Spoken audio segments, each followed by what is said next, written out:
Alô, alô, aqui é o Karamazov e seja bem-vindo a mais um vídeo. No vídeo de hoje a gente vai falar sobre animação, mais especificamente do potencial desperdiçado da animação. E sem mais delongas, roda a porra da vinheta.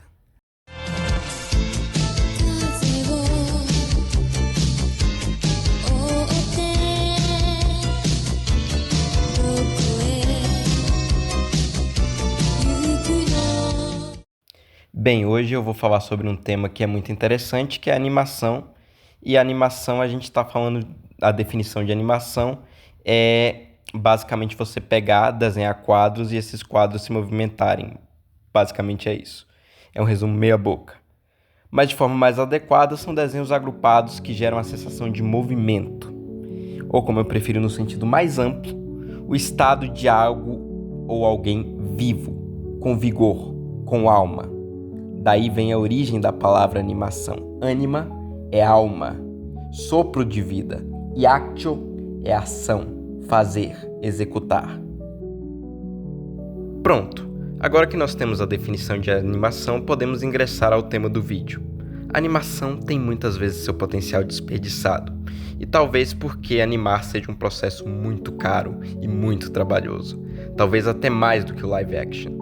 Hoje os desenhos são digitalizados e animados quase num processo muito mais automático, que ainda assim continua muito trabalhoso porque é preciso desenhar quadro a quadro praticamente. Muitos desses quadros exigem muitos frames. Imagine então na época primitiva do cinema, em que se desenhava 24 imagens para se produzir 1 segundo apenas de animação. Um filme como Branca de Neve, para se ter uma ideia, tem 1h30 de duração. Fazendo um cálculo simples, pegando os 83 minutos do filme, multiplicando por 60 segundos e multiplicando por 24, nós temos o total de 120 mil desenhos, sem contar os rascunhos. Isso é muita coisa. Estima-se que Branca de Neve tenha tido 250 mil desenhos individuais. Só isso. Agora tá, mas dado esse trabalho, qual a vantagem da animação? E eu te respondo, a animação executa de forma brilhante coisas que são inimagináveis no live action. Efeitos que nunca vão ser possíveis no mundo real e que podem ser facilmente ou muito mais facilmente reproduzidos na animação. Estilos de arte que ganham vida e movimentos que ganham alma. Quadros como os de Salvador Dalí, que podem ser vistos em Destino, que é uma colaboração animada entre Dalí e Disney. E mesmo com todo o trabalho, o sorriso de milhões de pessoas, crianças, adolescentes, adultos e idosos, que se emocionam com a magia desses quadros, depende desses animadores e depende de todo esse esforço. Tá, mas eu ainda não entendi qual o potencial desperdiçado da animação. Bem, contando uma breve história, a animação ela teve início no cinema lá em 1908, com o curta Fantasmagorie, um curta francês. E a partir disso ela foi evoluindo suas técnicas, com curtas como Gert the Dinosaur e outros curtas de Max Fleischer, até chegar em Walt Disney, os Looney Tunes e outros desenhos clássicos que a gente conhece, que foram demonstrando o potencial da arte com o passar do tempo, dessa joia dentro da sétima arte. Só que tem um detalhe nisso. Esses curtas que se passavam nos cinemas não eram feitos para crianças, eles eram feitos para um público bem amplo e eles tinham temas adultos, alguns muito pesados para crianças, tanto que você pode reparar nos desenhos antigos, tem explosivo, tem violência, tem preconceito, tá tudo lá naqueles desenhos, e eles são produtos da sua época. Só que aí vem o pulo do gato. Com a transição do cinema para a televisão, os desenhos passaram a ter uma abordagem mais focada no ambiente familiar, algo que todas as pessoas estavam assistindo, inclusive as crianças, quando você se reúne numa sala e bota a família toda para assistir TV. Isso era muito comum na época. E a partir daí surgiu essa ideia, que na minha opinião é horrível, de que desenho é algo exclusivo para crianças, ou que desenho tem que ser algo infantil ou family friendly. E essa ideia é a ideia que eu acho que não destrói, mas que reduz bastante o potencial da animação, desperdiça esse potencial da animação. pode parecer banal, mas você não sabe o quanto isso me frustra. E não, eu não sou viciado em anime ou qualquer coisa do tipo, mas sim um apreciador de diferentes estilos de arte e de animação, do realismo da Disney até a animação limitada da UPA, da Hanna-Barbera, passando pela animação japonesa, shows adultos como South Park, que resgatam um pouco dessa comédia, uma comédia mais escrachada, mais madura. Mas infelizmente parece que é isso. Parece que a animação ocidental e a animação adulta ocidental se reduziu a isso, a comédia, a sátira, em vários países, inclusive no Brasil. Isso nos leva ao próximo bloco, a beleza da animação madura. Que o hemisfério ocidental deixou esse ramo de lado e o Oriente parece ter descoberto um pouco mais o potencial da animação, é fato. E eu não digo não apenas com o Japão, mas com seus animes e obras como Ghost in the Shell, Cowboy Bebop, Akira, Len Evangelion, Ergo Proxy e outras coisas mais bobinhas como Kaguya-sama, que é uma baita obra inclusive. Mas também tem obras não tão conhecidas por aqui, como as animações do leste europeu. E agora vem comigo que eu vou te mostrar a beleza da animação do leste europeu, você vai se impressionar. Você já deve ter visto o meme do Dr. Livesey. Mas você já parou para pensar que ele lida com um tema muito pesado, que é alcoolismo e adoecimento por causa disso? Numa das cenas que ficou famosa desse filme, que para quem tem curiosidade se chama Ilha do Tesouro em russo, é interessante como pouquíssimas vezes nós vemos isso sendo tratado, mesmo em cartoons ou em animações adultas, e muito menos críticas políticas e ideológicas que parecem ter se perdido com o tempo com obras que são joias como os cartoons da UPA ou filmes como Fritz the Cat de Ralph Bakshi e que foram completamente esquecidos nos Estados Unidos.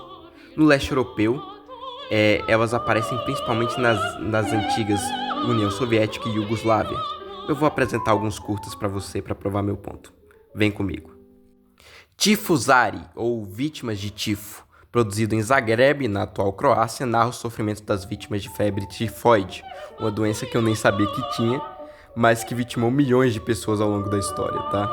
E é um desenho muito bonito, muito interessante, traços muito interessantes, com uma poesia e um liricismo interessante para uma língua eslávica e tal, eu gostei bastante.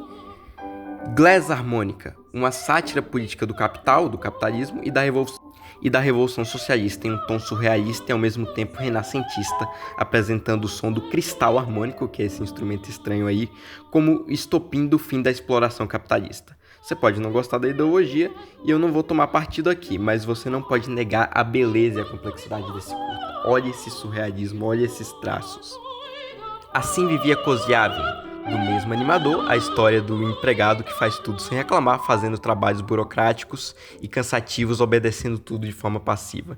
Algo que dá para se identificar facilmente, né? Se relacionar com a história. Ou também, caso você queira, um curta armênio, chamado Tudo Está Bem, em russo. E esse curta armênio de 1991 relata e satiriza a queda da União Soviética e o colapso do país, junto com as medidas do Mikhail Gorbachev, que era o último chefão dos soviéticos. A molha o que mais? Sem contar em um filme com um apelo mais familiar, que é A Rainha do Gelo, baseado nas obras de Hans Christian Andersen, que serviu de inspiração para ninguém mais, ninguém menos que Miyazaki do estúdio Ghibli. É molha o que mais. Foi tanta coisa e é isso que nos leva à conclusão do vídeo de hoje. Eu dei muitos exemplos para mostrar que a animação tem um potencial muito maior do que algo só para crianças, algo só infantil, algo só family friendly, e pode ser sim algo mais maduro, divertido, engraçado e a mais pura forma de arte de manifestar vários tipos de surrealismo, expressionismo, cubismo, minimalismo ou realismo. Ou seja, a animação pode e deve abordar temas muito mais complexos, como reflexões profundas, ousar onde o live action não pode, e fazer as imaginações se tornarem verdade, e tudo ganha alma, tudo ganha vida, tudo ganha cor.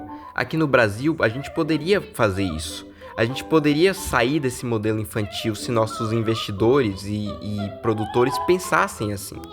Isso em todo o ocidente, na real. Basta ver o YouTube, é muito difícil encontrar uma animação que não seja classificada como infantil, reduzida a modelos clichês, pouco reflexiva até pra criança, tortura a porra do adulto que tá do lado, mas nem tudo é decepcionante.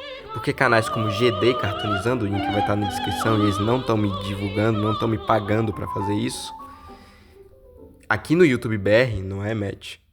Ajudam a mudar essa percepção do público sobre clichê e de que a animação é coisa de criança, de que a animação é algo limitado do jeito que é, nesse escopo. A popularização do anime e da cultura geek japonesa e coreana tem ajudado a mudar essa percepção entre os jovens e adultos, criando, quem sabe, um caminho para que os produtores comecem a enxergar melhor e, quem sabe, assim, criar um caminho para que a gente comece a descobrir o verdadeiro potencial da animação. Então é isso, pessoal, lembrando que esse vídeo é um relato de um leigo em animação. Eu não sou especialista, não sou animador, sou apenas um fã de arte de cinema que só fica frustrado com esses clichês, com essas modinhas antigas até, que não correspondem à verdade. Quero agradecer quem assistiu. Os links dos canais que eu citei tá aqui na descrição, dos curtas também. Me segue no Instagram e no TikTok para ver algo menos sério, mais despojado. Compartilhe esse vídeo se você entendeu o meu ponto e concorda comigo. Dá like, se inscreve e valeu! Fim!